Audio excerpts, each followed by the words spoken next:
సృష్టికర్త అయిన దేవుడే ఈ మాట చెప్పాడు. నా సేవకుడైన యోబుని గురించి ఆలోచించితివా అంటాడు. కాబట్టి గమనించాలి, దేవుని యొక్క సేవకుడు, దేవుని యొక్క యందు భయభక్తులు కలిగినటువంటి వ్యక్తి, దేవుని ఆత్మతో నింపబడి రాస్తున్నటువంటి ఈ మాటలను మనం గమనిస్తే, ఈ మాటలో చాలా లోతైనటువంటి అర్థం ఉంది, చాలా లోతైనటువంటి ఆలోచన మనం అక్కడ చేయాల్సి ఉంది. దేవుని బిడ్డలారా గమనించండి, ఆయన గాయము చేయును, దేవుని బిడ్డలారా గమనించాలి, ఆయన గాయము చేయును, గాయాన్ని ఆయన ఏం చేస్తాడంట? కడతాడంట. అలాగనే ఆయన చేతులు గాయం చేస్తాయి, ఆయన చేతులు ఏం చేస్తాయి అంట? స్వస్థపరుస్తాయి అంట. స్తోత్రం, హల్లెలూయా. ఆ గజ్జలు 6వ మీద పెట్టు, బేసు 4 మీద పెట్టు. స్తోత్రం, ప్రైజ్ లార్డ్. ఓకే, దేవుని బిడ్డలారా గమనించండి, ఆలోచన చేయాలి.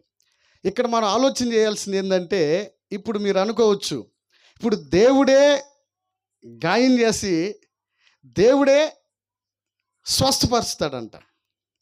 అంటే మీరు అనుకోవచ్చు, ఇప్పుడు దేవునికి కూడా కోపము, దేవునికి కూడా పగ, దేవునికి కూడా కక్షలు ఉంటాయా అని అనుకోవచ్చు. మరి మీరు అక్కడ రాయబడిన మాట అంతే ఉంది, అవును కదా?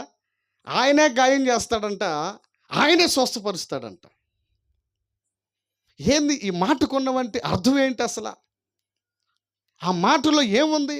దేవుని బిడ్డలారా, దేవుని యొక్క మనసుతో, దేవుని యొక్క ఆలోచనతో మనం ఆలోచన చేస్తే ఆ మాట మనము అపార్థంగా తీసుకోం, కానీ ఆ మాటలో ఉన్నటువంటి సత్యాన్ని మనం గమనిస్తాం. ప్రైజ్ లార్డ్, హల్లెలూయా. కాబట్టి తెలియని వారికి ఏంటంటే, దేవుడేంద్రా ఆయనే గాయపరుస్తాడు, ఆయనే స్వస్థపరుస్తాడు అంటే ఇదంతా ఎందుకు? అసలు గాయం చేయకుండా ఉంటే పోయిద్ది కదా, మరలా ఎందుకు స్వస్థపరచడం అని అనుకుంటాం. కానీ ఆత్మీయంగా నడిచేవారు, ఆత్మీయంగా ఆలోచన చేసేవారు, ఆత్మీయంగా ఎదుగుతున్నవారు ఏం ఆలోచన చేస్తారంటే, ఆత్మీయంగానే ఆలోచన చేస్తారు ఆ మాటను గురించి. Praise Lord. ఇది నా క్షేమం కోసము, ఇది నా మేలు కోసము అని యోచిస్తారు. ఎందుకంటే గాయం ఎందుకు చేస్తున్నాడు? ఒక మాట రాయబడి ఉంది, తండ్రి దేవుడు ప్రేమించే వారిని ఏం చేస్తాడంట? ఆయన ఏం చేస్తాడు? ఆయన శిక్షించి గద్దిస్తాడు. అవునా? ఇప్పుడు దీని వెనకాల ఏముంది? ఎందుకు ఆయన గాయం చేస్తున్నాడంటే, దాని వెనకాల ఆయన ప్రేమ ఉంది. Praise Lord. ఏముంది? ఆయన ప్రేమ ఉంది, ఆయన కృప ఉంది, ఆయన కనికరం ఉంది, ఆయనకు ఒక ఆలోచన ఉంది. ఎందుకు గాయం చేస్తాడు? ఎందుకు స్వస్థపరుస్తాడు? ఒక 3 విషయాలు మీ దృష్టికి తీసుకొస్తాయి రాత్రి. ఒక 3 విషయాలు జాగ్రత్తగా దేవుని బిడ్డలారా, దేవుని వాక్యాన్ని వీక్షిద్దాం. ఎందుకు ఆయన గాయం చేస్తాడు, ఆయన ఎందుకు స్వస్థపరుస్తాడు అంటే, మన యొక్క క్షేమం కోసము, మన భవిష్యత్తు కోసము, మన యొక్క ఆనందం కోసము, మన యొక్క ఆరోగ్యం కోసము, అన్ని విధాలుగా దేవుడు గాయం చేస్తాడు, ఆయన కడతాడు. చూడండి ఎట్లాగా ఆయన గాయం చేస్తాడు. ఒక 3 విషయాలు మీ దృష్టికి తీసుకొస్తా. ఎందుకు ఆయన గాయం చేస్తాడు, ఎందుకు స్వస్థపరుస్తాడంటే, మొట్టమొదటిగా మనం చూస్తే చూడండి, 2 సమూయేలు గ్రంథములోకి వెళదాం. 2 సమూయేలు గ్రంథము 22వ అధ్యాయము 5వ వచనం నుంచి 7వ వచనం చదువుదాం. 2 సమూయేలు గ్రంథము, మృత్యు యొక్క అలలు నన్ను చుట్టుకొనగా వరద పొరులు వలె భక్తిహీనులు నా మీదికి వచ్చి నన్ను బెదిరించగా, పాతాళ పాశములు నన్ను అరికట్టగా, మరణపు ఉరులు నన్ను ఆవరించగా, నా శ్రమలో నేను యెహోవాకు మొర్రపెట్టి తిని. స్తోత్రం కలుగును గాక. ఎప్పుడు మొర్రపెట్టాడంట? ఎప్పుడమ్మా? అందరూ చెప్పాలి. ఏ టైంలో మొర్రపెట్టాడు ఆయన? నా శ్రమలో, నా బాధలో, నా కష్టములో, నా కన్నీళ్ళల్లో, నా వ్యాధి బాధల మధ్య నేను యెహోవాకు మొరపెట్టాడంట దావీదు గారు. గమనించాలి. ఇప్పుడు దావీదుకి ఎందుకు ఆ శ్రమ అనేది వచ్చింది? దావీదు ఎందుకు బాధపడుతూ, దావీదు ఎందుకు ఆ దుఃఖంతో ఎందుకు ప్రార్థన చేస్తున్నాడు? ఎందుకు? అక్కడ మనం ఆలోచన చేయాల్సింది ఏంటంటే, దావీదు చుట్టూ కూడా మరణం పొంచి ఉంది. దావీదును సౌలు చంపాలని దాదాపు 8 సార్లు ప్రయత్నం చేశాడు. 8 సార్లు దావీదుని అటాక్ చేయాలని, దావీదును చంపాలని దాదాపు 8 సార్లు ప్రయత్నం చేశాడు. ప్రాణ భయముతో గడుపుతున్నాడు దావీదు. ఎట్నుంచి సౌలు వస్తాడో, సౌలు సైనికులు వస్తారో, ఎట్నుంచి అతన్ని చంపుతారని రాత్రింబవళ్ళు కూడా మరణ భయముతో, మరణమనే వ్యాధులతో బ్రతుకుతున్నాడు దావీదు. అటువంటి పరిస్థితుల మధ్య ఉన్నప్పుడు, అటువంటి బాధల్లో, అటువంటి మరణ భయముతో జీవిస్తున్నప్పుడు దావీదు ఏం నేర్చుకున్నాడంటే, ఆ శ్రమల్లో, ఆ కష్టాల్లో, ఆ బాధల్లో, ఆ నిందల్లో, ఆ వ్యాధి బాధల మధ్య ఏం నేర్చుకున్నాడంటే యెహోవాకు మొరపెట్టడం నేర్చుకున్నాడు. దేవుని స్తోత్రం కలుగునుగాక. Praise Lord. దేవుని బిడ్డలారా, దేవుడు ఎందుకు ఆయన గాయం చేస్తాడు, ఎందుకు ఆయన స్వస్థపరుస్తాడంటే, మొట్టమొదటగా ఎందుకు ఆయన గాయం చేసి స్వస్థపరుస్తాడంటే, మనలో ఉన్నవంటి లోపాలను సరిచేయటానికి, మనలో ఉన్న బలహీనతలను సరిచేయటానికి, అంత మాత్రమే కాకుండా మనలను ఆత్మీయంగా బలపరచటానికి. మనం ప్రతి క్షణము కూడా దేవుని వైపు చూసి, దేవుని మీద ఆధారపడి బ్రతికేటట్లుగా చెయ్యాలని ఆయన ఉద్దేశం. Praise lord. హల్లెలూయా. దేవుని బిడ్డలారా, దావీదు ఒక పాఠం నేర్చుకున్నాడు. ఆ శ్రమల్లో, ఆ నిందల్లో, ఆ అవమానాల్లో, ఆ పరిస్థితుల్లో కూడా ఏం నేర్చుకున్నాడంటే దేవుని మీద ఆధారపడటం నేర్చుకున్నాడు. ప్రార్థన ద్వారా దేవుని వైపు చూడటం నేర్చుకున్నాడు. ప్రతి చిన్న విషయంలో కూడా దావీదు చిన్న పిల్లోడు లాగా ప్రతి విషయంలో కూడా దేవుని మీద ఆధారపడటం నేర్చుకున్నాడు. శ్రమల్లో 30 సంవత్సరాలు వచ్చినప్పుడు ఆయన రాజుగా పరిపాలన చేశాడు. దాదాపు 15 సంవత్సరాల వయసు ఉన్నప్పుడు అన్నల దగ్గరికి యుద్ధం చేస్తున్నారు, మీ అన్నలు వెళ్ళిరమ్మంటే వచ్చాడు. అక్కడి నుంచి దాదాపు ఒక 4-5 సంవత్సరాలు సౌలు దగ్గర ఉన్నాడు, పరిచర్య చేస్తూ, యుద్ధం చేస్తూ ఉన్నాడు. తర్వాత సమస్య వచ్చింది, అదంతా మీకు తెలుసు. అయితే గమనించాలి, ఆలోచన చేయాల్సింది ఏంటంటే, ఒక 10 ఏళ్ళు దాదాపు ఇంచుమించుగా 10 సంవత్సరాలు కొండల్లో, లోయల్లో, శ్రమల్లో, కష్టాల్లో, తిండి లేక, వస్త్రాలు లేక, సరైన నివాసం లేక, వానకు ఎండకు నలిగిపోతున్నాడు. ఆ బాధల్లో నుంచి, దావీదుని అనుభవంలోంచి దేవుడు ఎందుకు తీసుకొచ్చాడంటే, ఒక మంచి ఆత్మీయ పాఠాలు నేర్పించడం కోసం, నిన్ను ఆత్మీయంగా పొదిలి పెట్టడం కోసము, నిన్ను ఆత్మీయంగా మండించడం కోసము, నిన్ను ఆత్మీయంగా రేపడం కోసము ఆ శ్రమల్లో గుండా దావీదుని తీసుకెళ్ళాడు. ఈరోజున దేవుని బిడ్డలారా, ఈ మొట్టమొదటిగా ఆయన గాయం చేసి గాయాన్ని స్వస్థపరుస్తాడంటే, ఆయన మనలను ఆత్మీయంగా బలపరచడం కోసం, మన ప్రార్థనా జీవితంలో బలపరచడం కోసము, మనము పవిత్రంగా జీవించడం కోసము, మనం విశ్వాసంగా జీవించాలని, మనం శ్రేష్టమైన విశ్వాసములో మనం కొనసాగాలని, ప్రతి విషయంలో కూడా మనము మనుషుల వైపు చూడకూడదని, మనుషుల మీద ఆధారపడకూడదని, ఎక్కడ కూడా మనం అనుమానమున మనం ప్రతి విషయంలో కూడా దేవుని మీదే చూస్తూ, దేవుని వైపే చూస్తూ, దేవుని మీద ఆధారపడుతూ, దేవుని మీదే మనం గురి పెట్టుకొని ముందుకు సాగాలని దేవుడి యొక్క ఆలోచన. Praise Lord. గమనించాలి. ఒక అనుభవాన్ని మీ దృష్టికి తీసుకొస్తా. ఇంకొంచెం లోపలికి వెళ్ళి చూడండి. సమూయేలు గ్రంథమే, మొదటి సమూయేలు గ్రంథం 23వ అధ్యాయంలో చూస్తే 26వ వచనం, 27, 28 వచనాలు చూడండి. అయితే సౌలు పర్వతం ఈ తట్టును, దావీదును అతని జనులు పర్వతము ఆ తట్టును పోవుచుండగా, దావీదు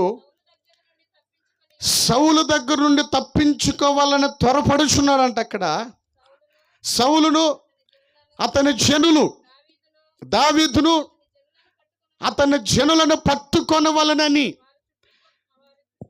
వారు చుట్టుకొనుచుండగా, ఇట్లుండగా దూత ఒకడు వచ్చి సౌలు నద్దకు వచ్చి, నీవు త్వరగా రమ్ము, ఫిలిష్తీయులు దండెత్తి దేశములోనికి జొరబడి ఉన్నాడన్నప్పుడు సౌలు దావీదుని చంపటం తరవటం మానేసి ఫిలిష్తీయుల దగ్గరికి వెళ్ళిపోయాడు. స్తోత్రం కలుగునుగాక. చూడండి ఈరోజు ఆ పరిస్థితి ఎలాగుందంటే, ఒకసారి మన కళ్ళ ముందు చూడ ఆ దృశ్యాన్ని. ఎలాగుందంటే, దావీదు జీపు అరణ్యంలో ఉన్నాడు. మొట్టమొదటిగా ఆ వర్తమానం సౌలుకు తెలిసింది. సౌలు వచ్చారు అక్కడికి, సౌలు సైనికులు వచ్చారు. తెలిసిందని దావీదుకు తెలిసి ఏం చేశాడంటే, మరొక అరణ్యములోనికి వెళ్ళాడు. ఆయన మాయోను అనే అరణ్యం ఉంటుంది, అక్కడ ఇంకొక అరణ్యం ఉంటుంది. ఆ అరణ్యములోనికి వెళ్ళి కొండపైన ఉన్నాడు. ఇక కొండపైన ఉన్నాడని తెలిసేలేక సౌలు సైనికులు చుట్టుముడుతూ ఉంటే కొండ దిగి ఏ విధం చేతనైనా సౌలు చేతుల్లో పడకుండా తప్పించుకొని పోవాలని ప్రయత్నం చేస్తుండే. ఎలాగుందంటే ఆ రోజు ఆ పరిస్థితి, దావీదు పరిస్థితి ఎలాగుందంటే, దావీదు యొక్క ప్రాణము ఆ రోజు ప్రాణం పోయిందనుకున్నాడు. ఎందుకంటే ఒక పక్కేమో సౌలు కొంతమంది సైనికులు వస్తున్నారు, ఇంకో పక్కేమో ఇటు రౌండ్ చుట్టేశారు. ఇంకా ఏం చేశారు, ఆ కొండ చుట్టూరు కూడా వెళ్ళి ఇట్లా చుట్టేశారు. మధ్యలో వీళ్ళు ఉన్నారు. ఇప్పుడు ఏం చేయాలా, చుట్టుముట్టేశారు. ఆ పరిస్థితుల్లో ఇంకా ఆ రోజు దావీదు తన ప్రాణం ఇంకా పోయిందనుకుని ఆశలు వదిలేసినప్పుడు, ఇంకా నేను చిక్కాము సౌలు చేతిలో, ఈరోజు నా ప్రాణం పోయింది అని ఆ పరిస్థితుల్లో, ఆ సిచ్యువేషన్లో, ఆ నిమిషంలో, ఆ గడియలో వెంటనే ఎవరు వచ్చారంట, దూత కూడా వచ్చి ఫిలిష్తీయులు వచ్చారంటే దేవుడు ఏం చేశాడు, ఫిలిష్తీయులను రేపి ఇశ్రాయేలు మీదకి పంపిస్తే సౌలు సైనికులంతా కూడా వారిని తరవటానికి వెళ్ళిపోయారు, దావీదును వదిలిపెట్టి. స్తోత్రం కలుగునుగాక. ఆ పరిస్థితుల్లో, ఆ కష్టమైన పరిస్థితుల్లోంచి ఒక కీర్తన రాశాడు. ప్రైజ్ లార్డ్, హల్లెలూయా. 22వ కీర్తనల సమూయేలు గ్రంథంలో 22వ కీర్తన అంతట్లో ఉన్న కీర్తన ఆ మాటలు 18వ కీర్తనలో కూడా ఏ మాటలు ఉంటాయి. కీర్తనల గ్రంథంలో కూడా చదువుకొని ఇంటికి వెళ్ళిన తర్వాత ఈ 2 కీర్తనలకి చాలా అంటే సేమ్, ఇంకా ఏం తేడాలు ఉండవు, దగ్గర పోలికలు ఉన్నాయి. సేమ్, ఇంకా అక్కడ ఉన్నాయి, ఇక్కడ సేమ్ ఒకటే అన్నమాట. గమనించాలి దేవుని బిడ్డలారా. ఆ విధంగా మొట్టమొదటిగా అటువంటి పరిస్థితుల్లో కూడా దేవుడు ఆ వ్యక్తిని బయటికి తీసుకొచ్చాడు. ఎందుకంటే ఆ దావీదుని ఇంకా బాగా నలగొట్టి, ఆత్మీయంగా ఇంకా బలపరిచి, ప్రతి నిమిషం కూడా దేవుని మీద ఆధారపడేటట్టు చేసి ముందలకు నడిపించాలని దేవుని యొక్క ఆలోచన. Praise Lord. ఆ తర్వాత దావీదుని తీసుకెళ్ళి రాజుగా చేశాడు. 40 సంవత్సరాల 6 నెలలు ఆయన రాజుగా పనిచేశాడు ఇశ్రాయేలీయులకి. స్తోత్రం. Praise Lord. దేవుని బిడ్డలారా గమనించాలి, ఆలోచన చేయాలి. ఆ విధంగా దావీదు ఆ పరిస్థితిలోంచి తీసుకొచ్చి మంచి ఆత్మీయుడిగా తయారు చేసి ఈ రోజున ఆ గర్భంలో నుంచి లోక రక్షకుడు ఈ రోజున భూమి మీదకి వచ్చి మనందరికీ రక్షణ ఇచ్చేశాడు. స్తోత్రం. ఎంత గొప్ప భాగ్యాన్ని సంపాదించుకున్నాడు. ఆ కొండల్లో, లోయల్లో, ఆ శ్రమల్లో, బాధల్లో, కష్టాల్లో దేవుని వైపు చూడటం, దేవుని మీద ఆధారపడటం నేర్చుకున్నాడు. కాబట్టి ప్రతి విషయంలో కూడా ఆ విధంగా ముందలకి వెళ్ళాడు. తనకు వచ్చిన సమస్యలను కూడా ప్రార్థన ద్వారా సరిచేసుకుంటూ అధిగమిస్తూ ముందలకి వెళ్ళగలిగాడు. ఈ రోజున చరిత్రలో తనకంటూ ఒక స్థానాన్ని సంపాదించుకున్నాడు. దేవునికి స్తోత్రం. Praise Lord. కాబట్టి మొట్టమొదటిగా ఆయన ఎందుకు అనుమతిస్తాడు? మన జీవితంలో శ్రమలు, బాధలు, కష్టాలు ఎందుకు అనుమతిస్తారు? ఒకవేళ ఈ రోజున చాలామంది ఈరోజు మేర్రాని యోసేపు కూడా అనుకొని ఉండవచ్చు, దేవుడు ఎందుకు మా జీవితంలో ఇది అనుగ్రహించాడు, ఈ సమస్య ఎందుకు వచ్చింది? దేవుణ్ణి ఎరగని వారికి, చాలామంది దేవుడు అంటే భయం లేకుండా జీవిస్తున్న వారు ఉన్నారు కదా, వాళ్ళకి ఎందుకు రాలేదు, నాకెందుకు వచ్చింది, మాకెందుకు వచ్చిందని అనుకొని ఉండవచ్చు బహుశా. దేవుని బిడ్డలారా, మీ క్షేమం కోసమే దేవుడు ఆ శ్రమను పంపించాడు. స్తోత్రం. హల్లెలూయా. మీరింకా ఆత్మీయంగా మండించబడాలని, మీరింకా దేవునికి దగ్గర అవ్వాలని, మీరింకా దేవుని హత్తుకొని జీవించాలని, మీ క్షేమాన్ని కోరి అటువంటి ఆ శ్రమలను దేవుడు అనుమతిస్తాడు మన జీవితాల్లో. దేవుడు ప్రేమించి వారికి సమస్తము సమకూడి మేలు కోసమే జరుగుతుందని రోమపత్రిక 8వ అధ్యాయం 28వ వచనంలో ఆ మాట రాయబడి ఉంది. కాబట్టి దేవుని బిడ్డలారా, ప్రతిదీ కూడా మన క్షేమం, మన మేలు కోసమే, మనం దేవుని మీద ఆధారపడటం కోసమే దేవుడు అనుమతిస్తాడు. ఆ తర్వాత మనల్ని ఆత్మీయంగా బలపరుస్తాడు. ఎటువంటి పరిస్థితులు వచ్చినా కానీ మనము ఢీకొనటానికి, వాటిని ఎదుర్కోవటానికి, సమర్థవంతంగా ముందరికి వెళ్ళటానికి దేవుడు కృపను సమృద్ధిగా ఇస్తాడు. ఆనాడు దావీదుకి ఇచ్చినట్లు ఈరోజు మన జీవితాల్లో కూడా మనకు కూడా ఇస్తూ ఉంటాడు. Praise Lord. ఇది మొదటిది. చూడండి, రెండో దాని దగ్గరకు వస్తున్నాను. రెండోదిగా చూడండి దేవుని బిడ్డలారా, ఆదికాండము 22వ అధ్యాయము. ఆదికాండం 22వ అధ్యాయము, మొదటి వచనం, రెండవ వచనం. ఆ సంగతులు జరిగిన తర్వాత దేవుడు అబ్రహాముని ఏం చేయటానికంట? పరిశోధించెను. ఎట్లనగా ఆయన అబ్రహాము అని పిలువగా అతడు చిత్తము ప్రభువా నిను. అప్పుడు ఆయన, నీకు ఒక్కడై ఉన్నవంటి కుమారుణ్ణి, అనగా నీవు ప్రేమించు ఇస్సాకును తీసుకొని మోరియా దేశమునకు వెళ్ళి అక్కడ నీతో చెప్పబోయే పర్వతం మీద ఒక దాని మీద దహన బలిగా అతన్ని అర్పించమని చెప్పెను. స్తోత్రం. అబ్రహాము ఉదయాన్నే లేచి ఇస్సాకును తీసుకున్నాడు, కట్టెలను తీసుకున్నాడు, నిప్పులను తీసుకున్నాడు, గాడిద గంతలు కట్టి దేవుడు వెళ్ళమన్న ప్రాంతానికి వెళ్ళినట్టుగా మనం ఆ లేఖనాల్లో కింద రాయబడి ఉంటాయి. గమనించాలి. అక్కడ 22వ అధ్యాయంలో మనం చూస్తే మొదటి వచనంలో ఏం రాయబడిందంటే, ఈ సంగతులు జరిగిన తర్వాత. ఏ సంగతులు? ఆ అధ్యాయానికి ముందర అనేకమైన సంగతులు జరిగినాయి కాబట్టి అవన్నీ చెప్పుకోవడానికి సమయం చాలదు. కాబట్టి ఇక్కడ మనం గమనించాల్సింది ఏంటంటే, ఈ సంగతులన్నీ జరిగిన తర్వాత అబ్రహాముని దేవుడు పరిశోధించటానికంట. దేనికోసం? పరిశోధించటం కోసం. ఏం పరిశోధన అది? ఏదో మామూలు పరిశోధన అయితే అనుకోవచ్చు.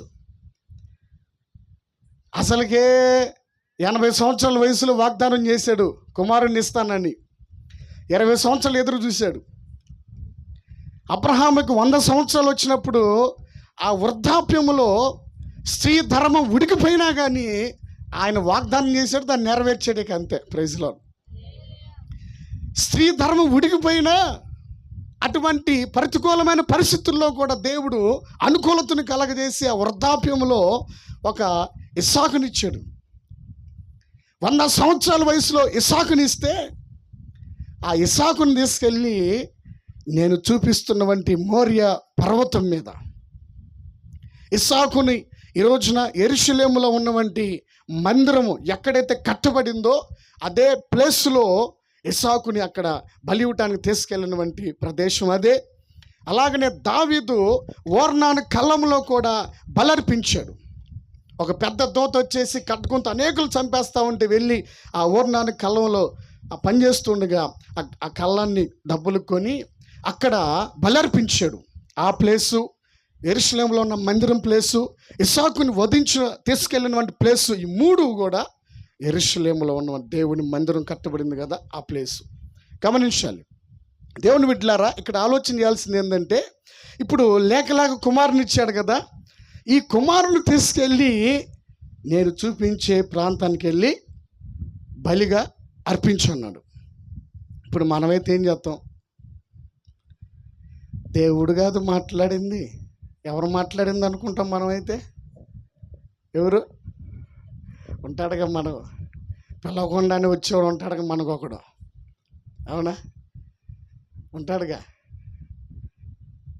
వాడు మాట్లాడాడు అనుకుంటాం మనం. అవునా కదా?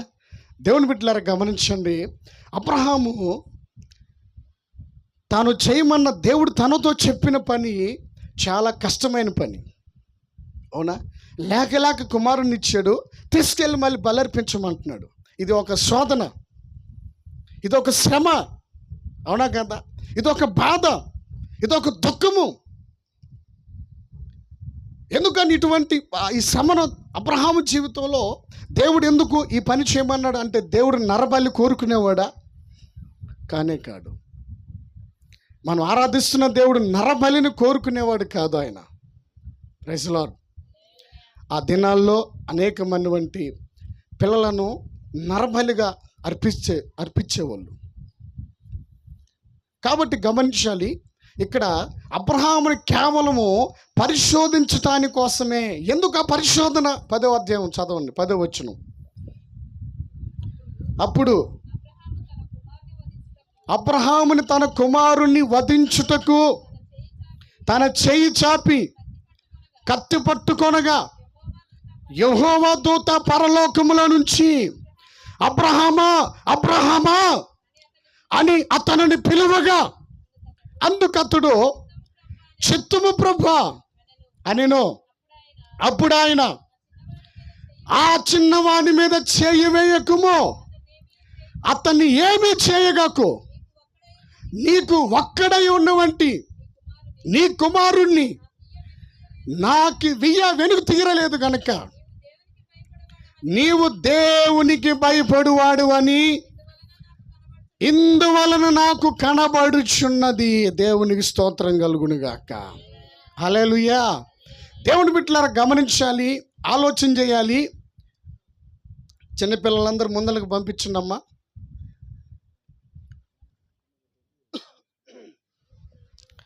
ఆ చిన్నపిల్లలు ఎవరు ఉంటే ముందర కూర్చోండి, పెద్దవాళ్ళు కూర్చుంటారు కుర్చీల్లో. దేవునికి స్తోత్రం. హల్లెలూయా.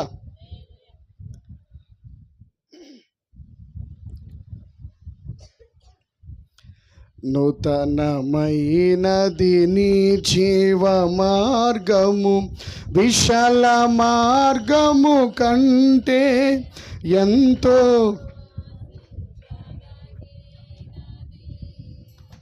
నూతనమైనది నీ జీవ మార్గము కంటే ఎంతో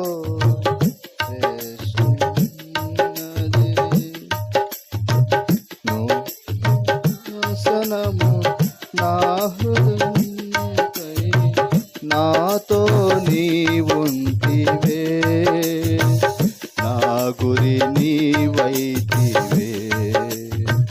నీ సింహాసనము నన్ను చేర్చుటకై నాతో నీవుంటివే, నా గురి నీవైతివే.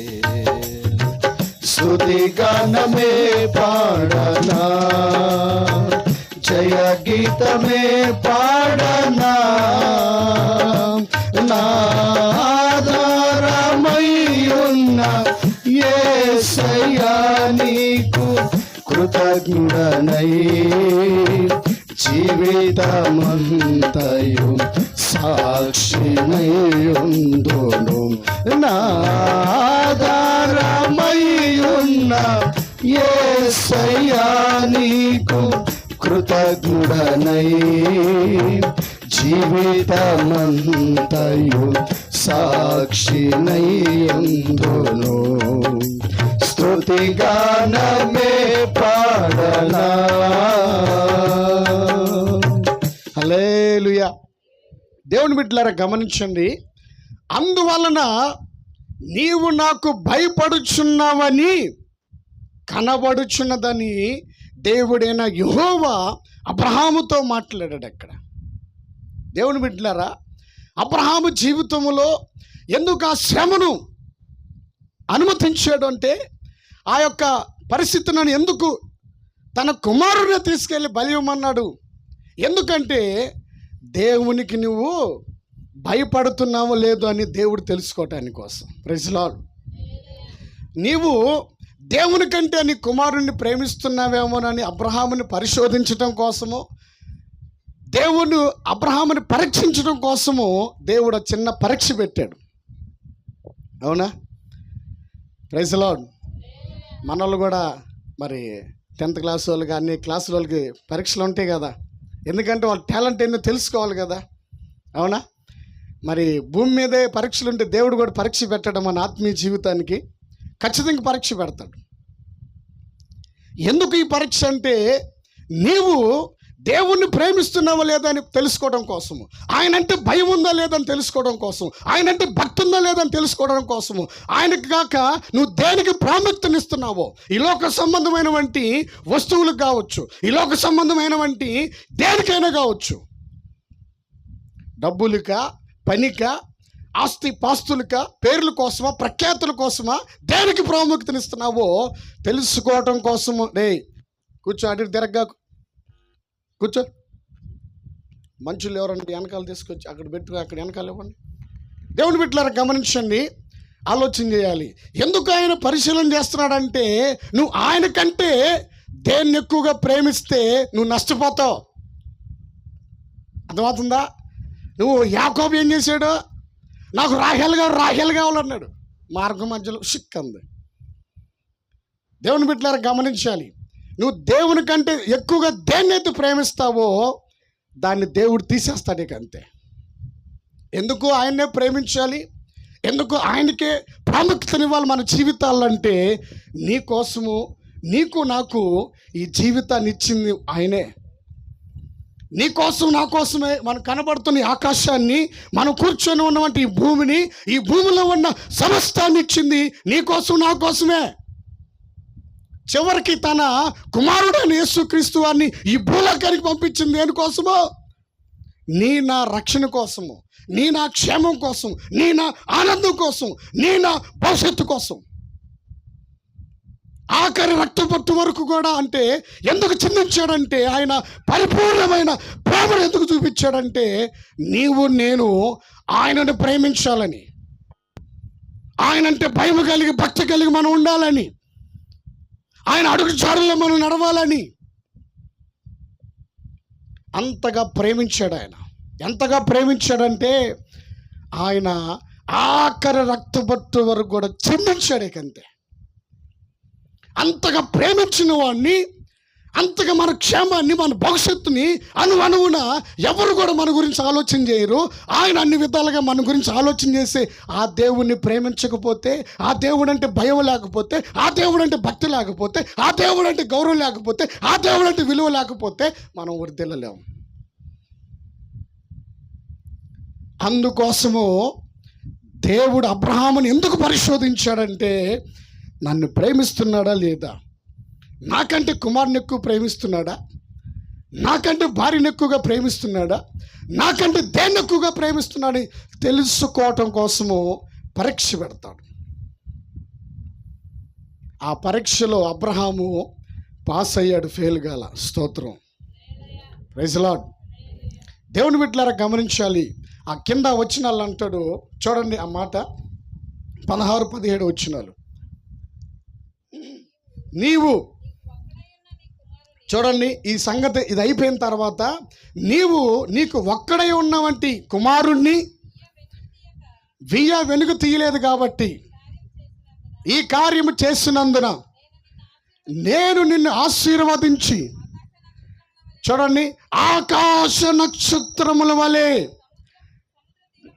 సముద్ర తీరమునందు ఇసుక వలె నీ సంతానాన్ని నిశ్చయముగా విస్తరింపజేస్తానని దేవుడు వాగ్దానం చేశాడు. చప్పట్లు కొట్టి ప్రభుని మహిమపడతాం.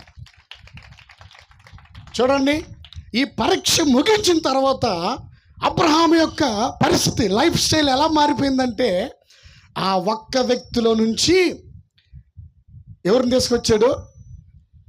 యాకోబుని తెచ్చాడు. యాకోబులో నుంచి 12 గోత్రాలు వచ్చినాయి. అలాగనే ఈ రోజున అబ్రహాముల నుంచి 3 జనాంగాలు బయటకు వచ్చినాయి.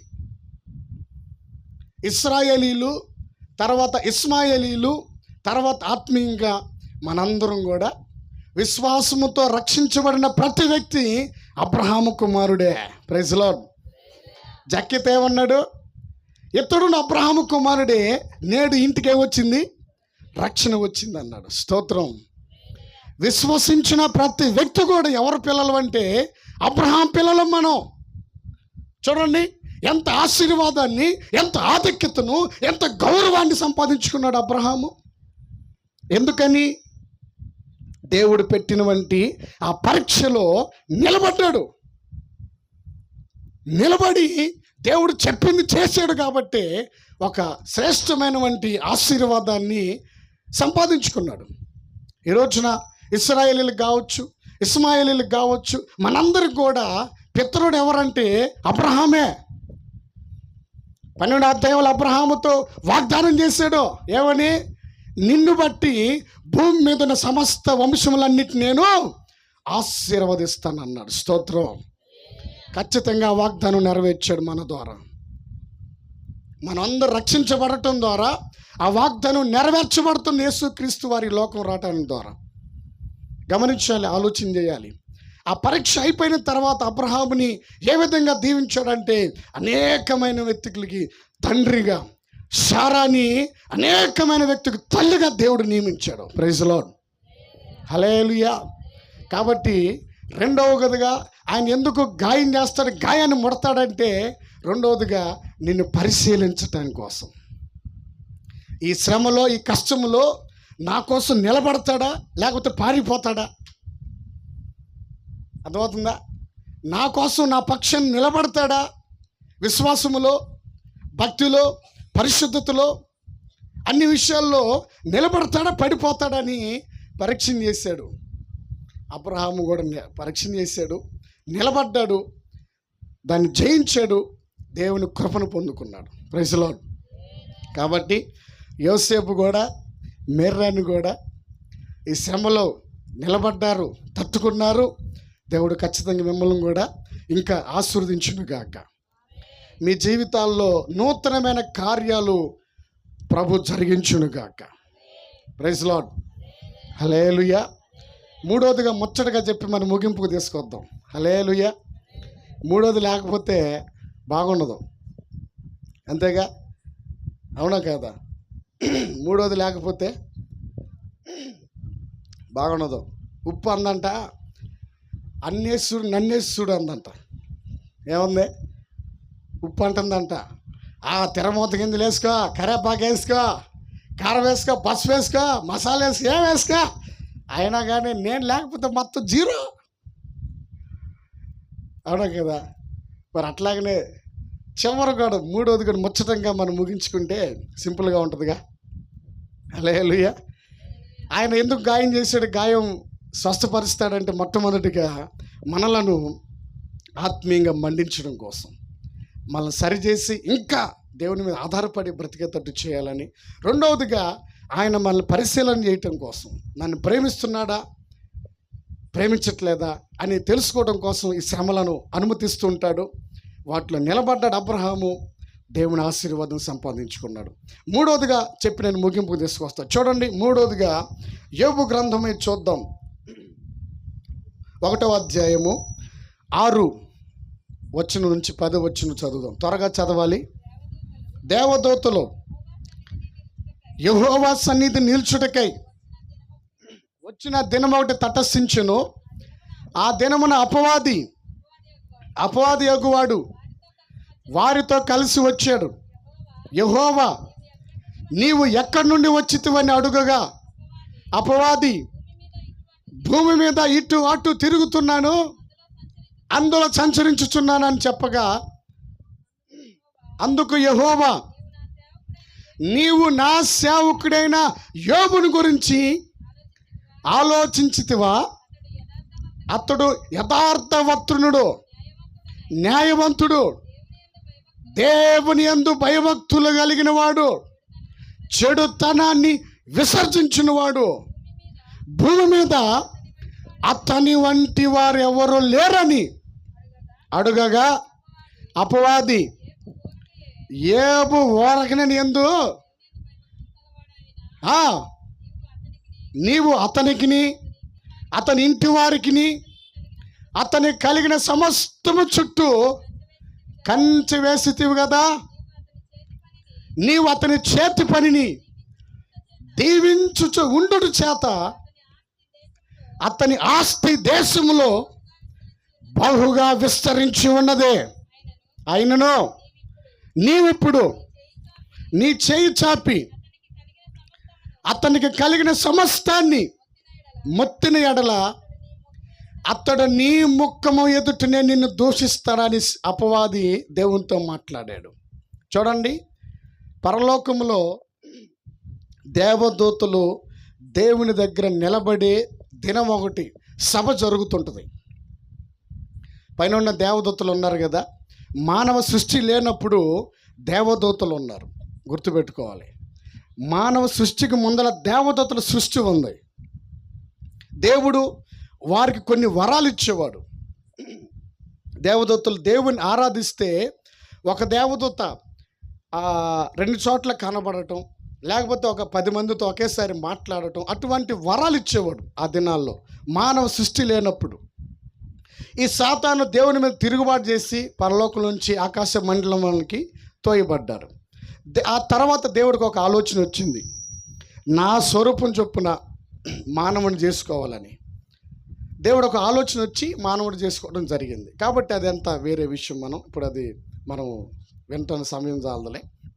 కాబట్టి ఇక్కడ మనం గమనించాల్సింది ఏంటంటే, పరలోకంలో కూడా దేవదూత సభ జరుగుతుంటుంది. ఎందుకంటే దేవుడు దేవదూతలకు కొన్ని పని నియమిస్తాడు. ఆ పని అంతా కూడా దేవుని దగ్గరకు వచ్చి లెక్క చెప్పాలి. నీకు అప్పగించిన పని ఏం చేసావు అనగలే, నాకు అప్పగించిన పని అయ్యా మొత్తం చేశాను అని దేవుడికి లెక్క చెప్పాలి. అటువంటి సభ ఒకటి జరుగుతుంది. ఈ సభ జరుగుతుంటే ఈడు భూమి మీద ఏ పని బాట లేకుండా అటు ఇటు తిరుగుతుంటాడు. అవునా? వీడి పని ఏంటంటే ఎవరికి తగాదలు పెడదామా, అర్థమవుతుందా? భార్య భర్తలకి, అన్నదమ్ములకి, తోడుగోళ్ళకి, అత్తమామలకి, వీడి పని ఇదే. దేవుని పని ఏమో కుటుంబాలన్నీ బాగు చేసి, కుటుంబాలంతా కూడా శాంతి, సమాధానం, నెమ్మదితో, ఆనందంతో నింపి పరలోకంలో ఉన్న వాతావరణాన్ని కుటుంబంలో చూడాలని, కుటుంబంలో అనుభవించాలని దేవుడు ప్రయత్నం చేస్తుంటే, ఈడేమనో సమాధానం లేకుండా చేసి తగాదులు పెట్టడం, గొడవలు పెట్టడం, ఈడు చేసే పనులు ఇయే. ఈడు ఏదో గుడ్డేటికి ఆడికి పోయాడు. ఎందుకంటే ఆడకూడ ఎందుకు పోయాడు తెలుసా? దేవదూతల మీద నేరం మోపాలని. ప్రకటన గ్రంథంలో ఏముందో తెలుసా? మన సహోదరుల మీద రేయింబగుల్లో నేరం మోపుచున్నాడంట. ఏమని? దేవుని దగ్గరికి వెళ్ళి ఫిర్యాదులు చేస్తున్నాడు మన నిమిత్తం. నువ్వు పలానా సంధిపూట్లో దానియాలు ఉన్నాడు, నువ్వేందో నా సేవకుడు అనుకుంటున్నావు, ఇదిగో వాడు బతికింత ఇదిగో అని చెప్పేసి ఆడకు పోతాడు ఆయన, అపాదిగాడు. ఎందుకంటే మీ పేరు చెప్పాను అనుకో, మళ్ళీ మీరు బుస్సు బుస్సు అంటారు. అందుకని నా పేరే చెప్పా. హల్లెలూయా. అవునా కదా? దేవుడి బిడ్డలారా గమనించాలి, ఆలోచన చేయండి.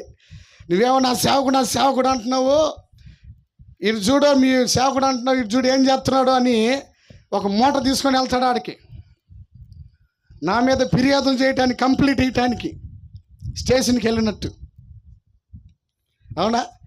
స్టేషన్కి వెళ్ళే పక్కన ఏమన్నా ఎస్ఐ గారా మా ఇంటి పక్కవా లేకపోతే కసు తీసుకొచ్చు, మా ఇంటి ముందులు మోస్తుందే, నువ్వు ఏం లేదా బొక్కలేస్తావా లేదా, తీసుకొచ్చి జైల్లో పెట్టి 4 దంతావా లేదా, లేకపోతే నన్ను దండమంటావా అంటుంది. అవునా కదా? ఇయేగా మరి ఈ సమస్యలు. అవునా? పక్కన వాళ్ళు నీళ్ళు మన ఇంటి మీదకు పోతే మా ఇంటి మీద రాకూడదు, గెట్ అవుట్, ఆడ అడ్డు కట్టు పెట్టు అంటుంటాం. అవునా కదా? మీరందరూ మంచోళ్ళు అనుకుంటున్నా నేను, మీరందరూ ఎట్టేటోళ్ళు కాదు. స్తోత్రం. హల్లెలూయా. దేవుడి బిడ్డలారా గమనించాలి, ఈ ఫిర్యాదులు చేయడానికి ఆడికి వెళ్ళాడు. వెళితే దేవుడు ఏమంటున్నాడంటే,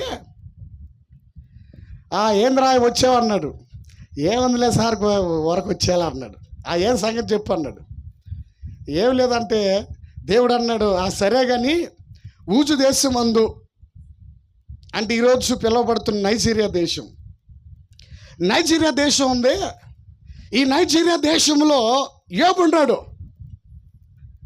నా సేవకుడు, నా యందు భయభక్తులు కలిగినోడు, చెడుతనం విసర్జించినోడు, న్యాయవంతుడు, అతని వంటి వాడు భూమి మీద ఎవరు లేరు అనగలే. ఊరకనే ఉన్నాడు, నీ యందు భయభక్తులు కలిగే, అతని చేతి పని జీవించుచూ ఉన్నావు. ఏం చేస్తున్నాడంట? అతనికి చేతి పనిని దీవిస్తూనే ఉన్నాడు, కానీ ఆ పట్ల విస్తరించిపోతుంది. ఆస్తి, ఎద్దులు, గాడిదలు, గొర్రెలు, పనివాండ్లు, 10 మంది పిల్లలు, అంతా కూడా సమృద్ధితో తూగిపోతుంది యోబు కుటుంబం. అందుకే నిన్ను స్తోత్రం స్తోత్రం స్తోత్రం అంటున్నాడు. అవన్నీ తీసేసావనుకో నీ ఎదుటినే నీ ముఖం మీదనే ఏం దేవుడు అని చెప్పేసి వెళ్ళిపోతాడు అని అన్నాడు. అవునా? సరే చూద్దామని దేవునికి సాతానికి ఏమైంది పందెం. దేవుడు అంటాడు యోబు నన్ను దూషించడు అంటాడు. సాతాను అంటాడు నువ్వు అన్ని తీసే దూషిస్తాను లేదు నిరూపిస్తాను అంటాడు. నేను రుజువు చేస్తా. దేవుడు మన అంతరంగం ఎరిగినవాడు ఆయన. స్తోత్రం. హల్లెలూయా. మనం తల్లి గర్భంలో పిండంగా రూపించబడక మునిపే మన దినములన్నీ కూడా ఆయన దగ్గర లెక్కించబడి ఉన్నాయి. Praise the Lord. మనం ఏం చేస్తామో, మనం ఎక్కడ పడతాము, ఏ గ్రామంలో పడతాం, ఏ మండలంలో పడతాం, ఏ జిల్లాలో పడతాం, ఏ రాష్ట్రంలో పడతామో, ఏ దేశంలో పడతామో కూడా దేవుడు అక్కడ నిర్ణయించేశాడు. ఎప్పుడో ఎవరి ద్వారా భూమి మీదకి వస్తామో, ఏ తల్లిదండ్రుల ద్వారా అని కూడా దేవుడు నియమించేశాడు. కాబట్టి దేవుని బిడ్డలారా గమనించాలి. దేవుడికి సమస్తము తెలుసు. కాబట్టి యోబు అంటున్నాడు, దేవుడు అంటున్నాడు యోబుడి గురించి, అతడు నన్ను దూషించడు అంటాడు. సాతానుడు అంటాడు దూషిస్తాడు అంటాడు. సరే ఓకే అన్నాడు. సరే అతని చేతికి అప్పగిస్తున్న పో అన్నాడు. ఇక బుర్రను వచ్చేసి ఒకే రోజు 10 మంది పిల్లల్ని తీసేసుకున్నాడు. ఆస్తి అంతా కూడా పోయింది. చూడండి ఆ మాటలు మీకు తెలియజేస్తాను. యోబు 21-22 వచ్చిండు, చదవండి. మొదటి అధ్యాయం. నేను నా తల్లి గర్భములోనే దిగంబరిగా వచ్చి తిని దిగంబరినే అక్కడికి పోతాను. యెహోవాయే ఇచ్చును, యెహోవాయే తీసుకొని పోయిను, ఆయన నామానికే స్తుతి కలుగునుగా అని పలికాడు. స్తోత్రం. ఏ పరిస్థితుల్లో ఉండి పలికాడు ఆ మాట? అందరూ ఆనందంగా ఉన్నప్పుడు, 10 మంది పిల్లలు ఉన్నప్పుడు, ఆస్తి ఉన్నప్పుడు, పాస్తులు ఉన్నప్పుడు, సంపద ఉన్నప్పుడు దేవుని స్తుతించులా. అవన్నీ కూడా పోయినప్పుడు ఏమంటున్నాడంటే దేవునికి స్తుతి కలుగునుగాక అంటున్నాడు. స్తోత్రం. చూడండి, ఇంత బాధలో ఉండి కూడా, ఇంత దుఃఖంలో ఉండి కూడా, ఇంత వేదనలో ఉండి కూడా దేవుని స్తుతించడం నేర్చుకున్నాడు యోబు. Praise the lord. హల్లెలూయా. దేవుని బిడ్డలారా గమనించండి, ఆలోచన చేయాలి. అటువంటి కష్టమైన పరిస్థితుల్లో, ఇబ్బందుల్లో ఉండి ఏం చేస్తారో చూసుకోకుండా గమనించాలి. అటువంటి పరిస్థితుల్లో ఉండి దేవుని స్తుతిస్తున్నాడు, దేవుని గణపరుస్తున్నాడు. ఆ మాట మాట్లాడంగానే సాతానుగాడు ఇట్ అయిపోయాడు. ఆయన సింహాసనం మీద కూర్చొని నవ్వుతూ ఉన్నాడు. ఏం సంగతే? మళ్ళీ 2వ అధ్యాయం 1వ వచనంలో చూస్తే మళ్ళీ పోయాడు. దేవతల సభ జరుగుతుందంట, మళ్ళీ పోయాడు. చూడండి 2వ అధ్యాయము 4వ వచనం. అవన్నీ చదివిటానికి సమయం చాలదని అపవాది అది ఏం చేశాడంట? శర్మమును కాపాడుకొనుటకు, శర్మమును తన ప్రాణమును కాపాడుకోవడం కోసము తనకు కలిగినది యావత్తు నరుడిచ్చును కదా. ఇంకొకసారి నీవు చేయి చాపి అతని ఎముకను, అతని దేహమును మొత్తిని ఎడల అతడు నీ ముఖం ఎదుటినే దూషించును అంటాడు. చూడండి ఆ మాట కూడా చదవండి మళ్ళీ. 8వ వచనం, 9, 10 వచనాలు. అది యోబుకి ఏం పెట్టాడంటే అరికాలు మొలుకొని నడినెత్తి వరకు కురుపులు పెట్టాడు. ఆ కురుపులు వచ్చేసరికి, ఆ పుల్లు వచ్చేసరికి జలబొట్టి ఆయన బూడిదలోకి వెళ్ళి బూడిద పోసుకొని గీక్కుంటా కూర్చున్నాడు జల వస్తుంట. అప్పుడు ఎవరు వచ్చారంటే యోబు భార్య వచ్చింది. ఏమంటుందావా? నీవింకా కూడా యథార్థతను వదలవా? దేవుణ్ణి దూషించి మరణము కమ్మన్నారు. ఇట్టాడి భార్యలు ఉన్నారనుకో, 70 సంవత్సరాలు బతికే భర్త 30 సంవత్సరాలకి గుడ్డు పెడతాడు. ఎందుకో తెలిసిన? ఎందుకంటే అసలు నీ బాధను తట్టుకోలేకపోతున్నాను, దేవుని దూషించి చచ్చిపోయినా ఈ బాధ పోయిద్ది అంటుంది. ఇట్లాంటి భార్యలు ఉండకూడదు. Praise the Lord. మీరందరూ కూడా, పెళ్ళైన వాళ్ళందరూ కూడా మంచి భార్యలు మీరు మీ భర్తలకి. స్తోత్రం. హల్లెలూయా. మీ భర్తల క్షేమాన్ని కోరేవాళ్ళు. పూర్వం యొక్క పరిశుద్ధమైన స్త్రీలు భర్త యొక్క క్షేమాన్ని కోరేవారు. భర్తకు లోబడి విధేయత కలిగి ఉండే భార్యలు ఉన్నారు. శారా పరిశుద్ధమైన స్త్రీలని పేతురు గారు వర్ణించాడు అక్కడ. కాబట్టి భర్తకు మనం లోబడి విధేయత కలిగి బ్రతకాలి. భర్త కూడా భార్యని ప్రేమించాలి, చక్కగా చూసుకోవాలి. అంతేగాని నేను తూర్పు నువ్వేమో పరమట అన్నట్టు ఉండకూడదు. అవునా? ఏబు భార్య కూడా ఏం చేస్తుందంటే, ఈ బాధ్యులకి చచ్చిపోతున్నానైనా దేవుణ్ణి దూషించు, మరణం కావు, చచ్చిపో, నా బాధ పోయిద్ది, హాయిగా ఉంటానని అనుకుంటుంది. ఏబు అంటున్నాడు, మూర్ఖురాలు మాట్లాడినట్టు నువ్వు మాట్లాడుతున్నావు.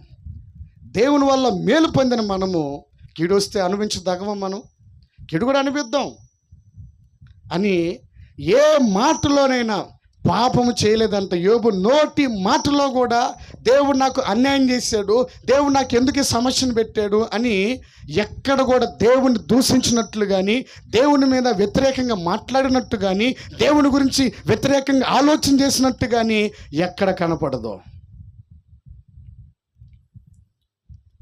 అయినా దేవుని స్తుతించాడు. సాతానుడు సిగ్గుపడ్డాడు, సాతాను గడికి అవమానం కలిగింది, దేవునికి ఘనత వచ్చింది. స్తోత్రం. ఆ కురుపులు పెట్టినా, బాధ పెట్టినా, ఎన్ని శ్రమలు పెట్టినా కానీ నిలబడి దేవునికి స్తోత్రం అంటున్నాడు. Praise Lord. దేవునికే మహిమ కలుగునుగా అంటున్నాడు. వాక్యంలో రాయబడింది, నన్ను ఘనపరిచేవాడిని నేను కూడా ఘనపరుస్తాడు ఆయన. Praise lord. హల్లెలూయా.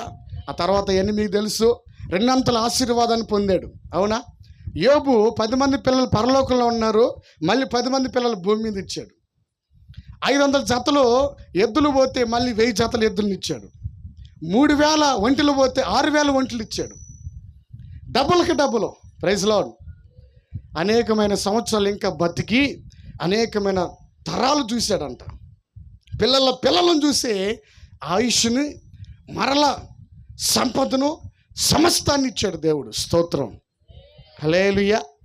మూడవదిగా ఎందుకు ఆయన గాయం చేస్తాడు, గాయాన్ని ఎందుకు స్వస్థపరుస్తాడంటే మన ద్వారా ఆయన మహిమ తెచ్చుకోవటం కోసం. Praise Lord. అవునా కదా? యోసేపు జీవితంలో అది రాకపోతే ఈరోజు మనం ఎంతమంది ఇక్కడ కూర్చునే వాళ్ళమా? చెప్పాలి. ఎంతమంది ఇక్కడ మనం చేరేవారమా?